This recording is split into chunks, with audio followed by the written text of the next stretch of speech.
Are criminals victims of society? Or are they society's victimizers?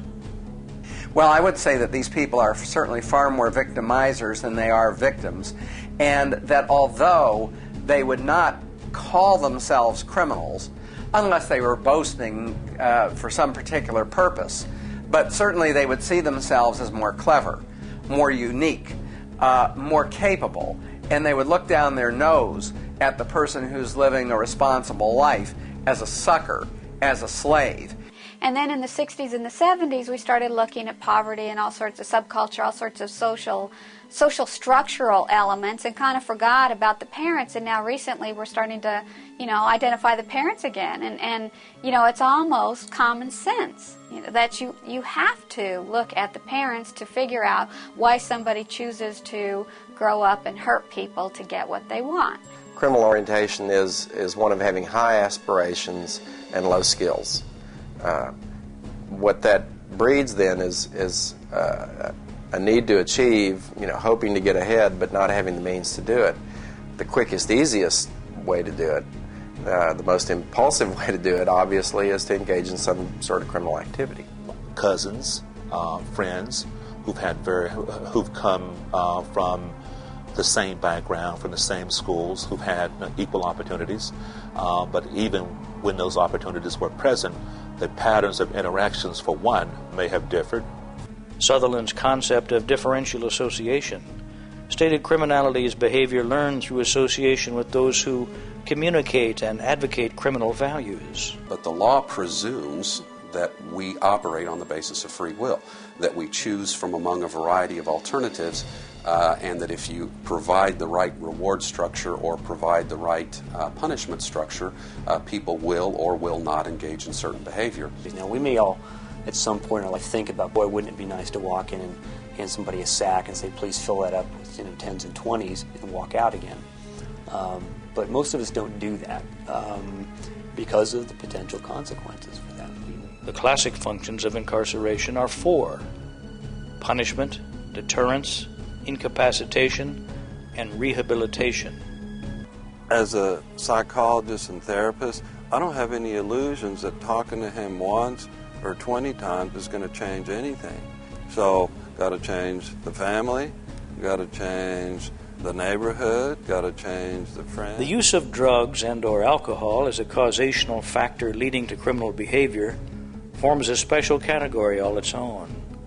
Since the early 1970s, drug offenses have accounted for more than 1/3.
Torts are wrongdoings that are done by one party against another. As a result of the wrongdoing, the injured person may take civil action against the other party. To simplify this, let's say while walking down the aisle of a grocery store, you slip on a banana that had fallen from a shelf. You become the plaintiff or injured party, and the grocery store is considered the tortfeasor or defendant, the negligent party. Simply said, you would probably take civil action against the grocery store to recoup compensation for pain, suffering, medical bills, and expenses incurred as a result of the fall. Negligence is just one tort category.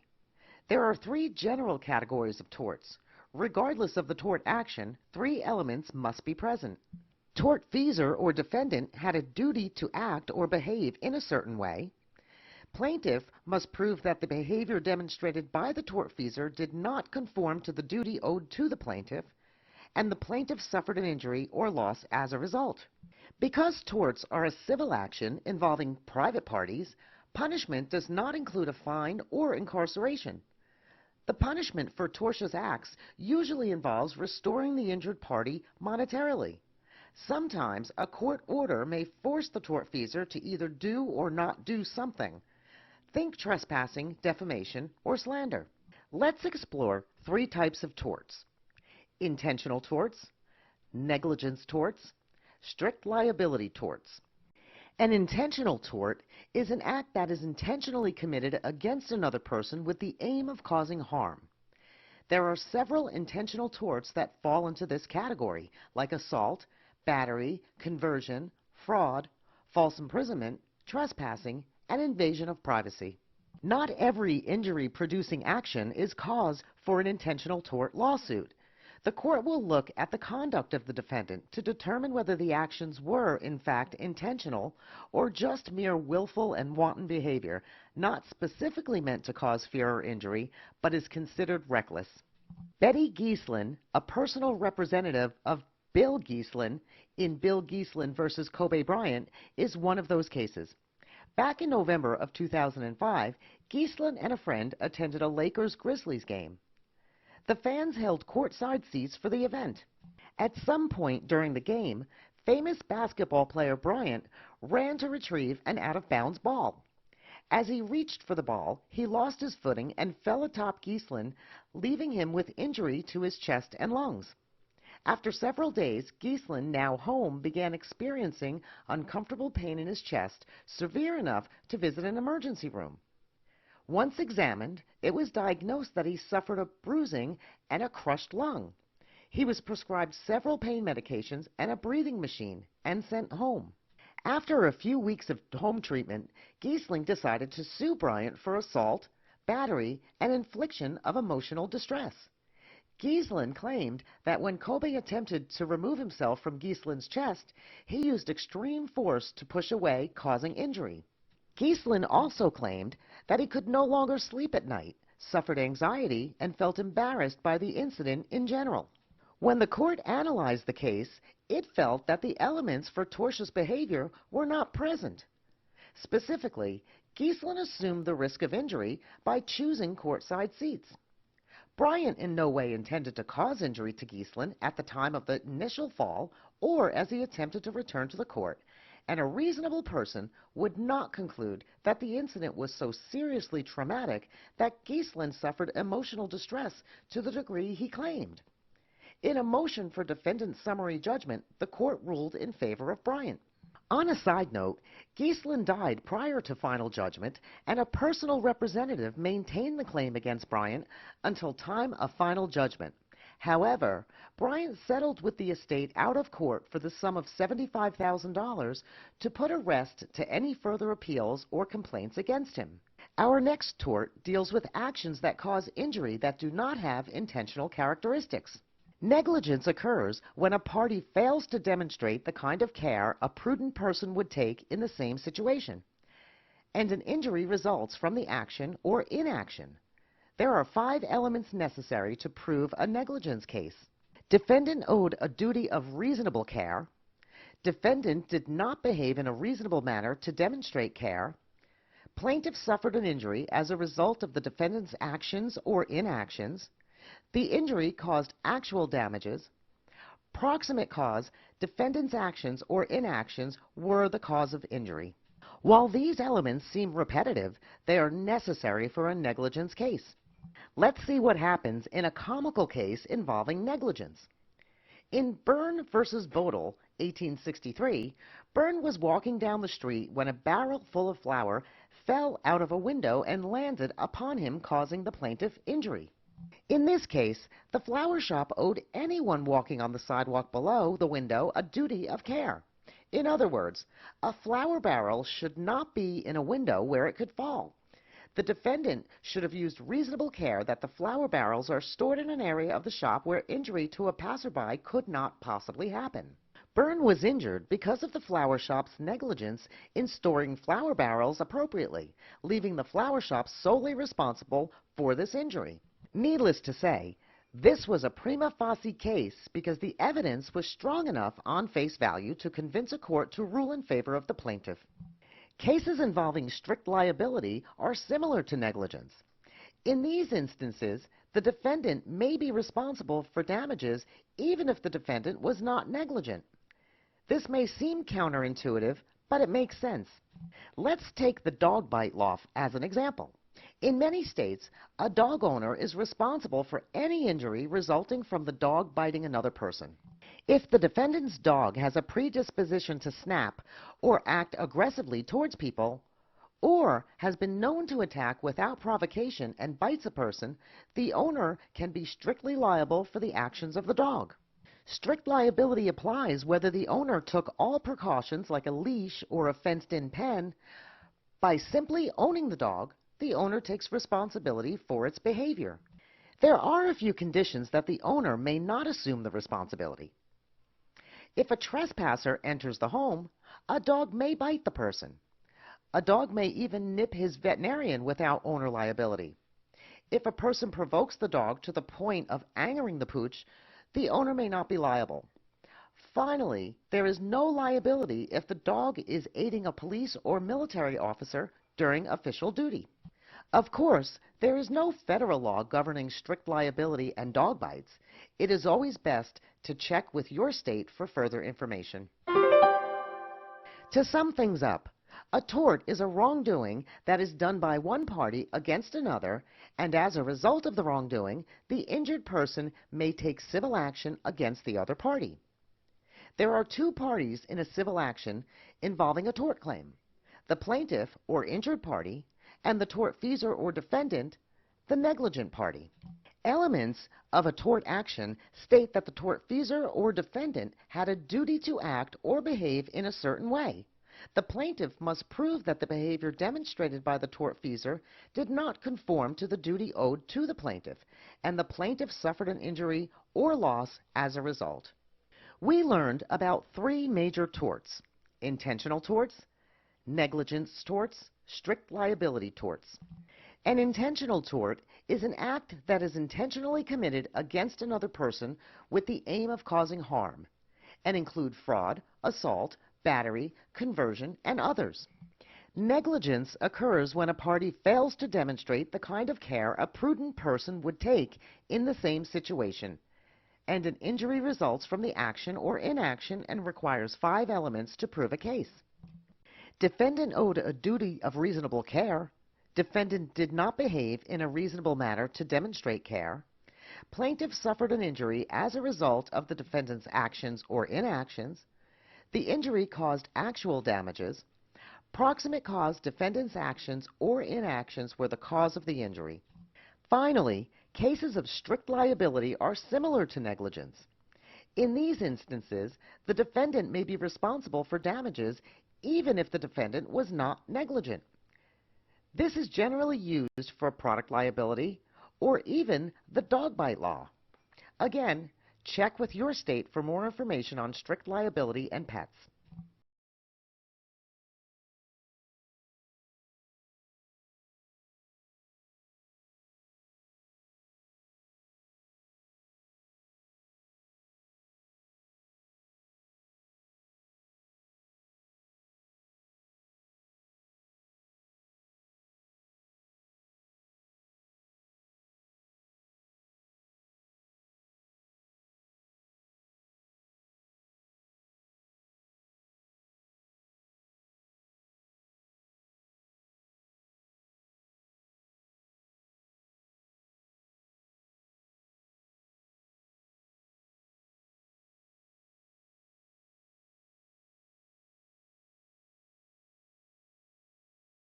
Did you ever see someone do something questionable, then scratch your head and think, I would never do something like that? For instance, maybe you saw someone throw a cigarette butt out of their car window into a dry bed of grass and shook your head at their careless action? Well, that is similar to the idea behind the duty of care. The duty of care is a standard in the law of negligence.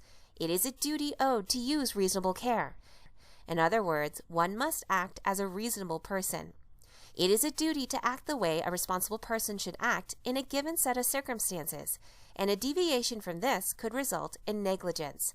This duty of care can be owed by an individual or by a business to another entity. There are different types of situations where a duty of care arises. Initially, a manufacturer owes a duty of care to make a product safely for use. In addition, a manufacturer must issue warnings about the product if necessary. Moreover, landowners owe a duty of care to individuals who visit their property. Landowners must also provide warnings of any dangerous conditions. Next, business owners owe a duty to act in good faith towards the business. Let's look at an example to gain a better understanding of how the duty of care works in a real-world situation. Imagine that a homeowner digs a ditch in their front yard next to the mailbox. The homeowner does not put up any signs or warnings of the big hole. The next day, the mail carrier comes to deliver the mail and slips into the giant hole, sustaining a broken leg and broken arm. The mail carrier sues the homeowner for negligence.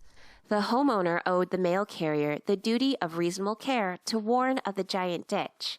The homeowner's failure to warn the mail carrier of the ditch will likely result in a finding of negligence. Now, let's look at another example.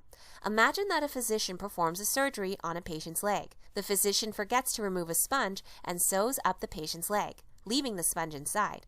The patient becomes violently ill and later returns to the hospital with an infection. The patient subsequently sues the physician for negligence. The physician is likely going to be liable to the patient on the grounds of negligence, as the physician owed the patient the duty of reasonable care to remove the sponge from the patient's body prior to closing the surgical wound at the end of the surgery. The duty of care is a standard in the law of negligence. It is a duty owed to use reasonable care. In other words, one must act as a reasonable person. It is a duty to act the way a reasonable person should act in a given set of circumstances, and a deviation from this could result in negligence. This duty of care can be owed by an individual or by a business to another entity. This means duty of care can be owed in many circumstances, such as between a manufacturer and consumer, landowner and individual, and business owner and a business.